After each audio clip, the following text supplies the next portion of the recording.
And that lawmaker, Senator Michael Bennet, the Democrat from Colorado, has been trying to push a bipartisan compromise here over the deficit issue. Thank you for the time. Appreciate it. Peter. I just heard from the co-chair, the Democratic co-chair of the Deficit Committee, and I heard from the Republican co-chair, and neither one of them sounding very optimistic at this point. What's your take on where things stand? Well, I think this is the usual back and forth, I think, that happens in Washington before an ultimate deal is reached. That's my hope. In the rest of the world, we spend our time actually trying to anticipate problems before they arise and fix them. This place somehow works in reverse, but these issues are just too serious to be left to chance, and they're too serious in some sense to be left to politics. So I hope it gets sorted out. You have about 150 lawmakers, both sides, House and Senate, both parties, Democrats and Republicans, urging this panel to go big. $4 trillion in deficit reduction, and to put both revenues on the table and to put entitlement changes on the table.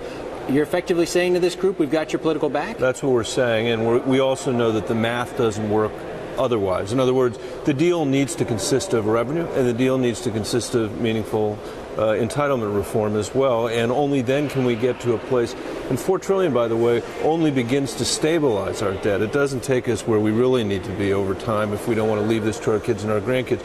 So that kind of show of force today, I have not seen in the 3 years that I've been here ever. A bipartisan group representing 150 House members and senators saying, go big. Well, at the same time, we've got this super committee, and I've been watching the body language in these super committee members.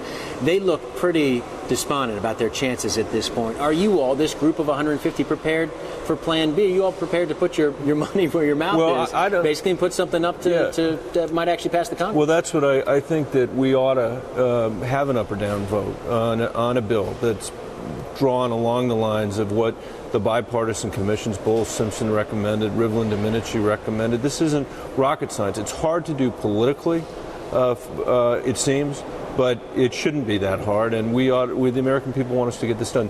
People in Colorado certainly want us to get this done. Their view is that they have had to make all kinds of choices in their own lives, and they've seen their state and local governments have to make choices too.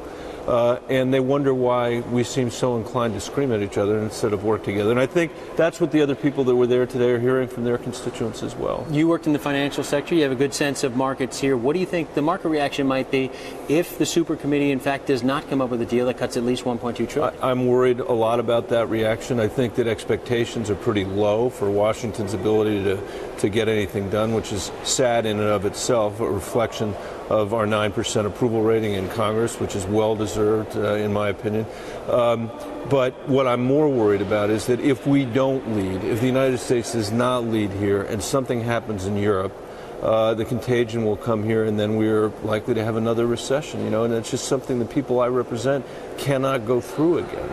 What about the prospect of, again, no deal, the automatic cuts that kick in that would basically force $1.2 trillion in spending cuts? There's talk already of maybe undoing that, particularly defense cuts. Well, first of all, one of the things I think people hate about Congress is the idea that they would vote to what's called sequester these funds, to have these automatic cuts, and then they'd turn around and take that away without having made the deal that they were supposed to make in the first place to not put us in the position of facing that sequester. I think that would be ridiculous.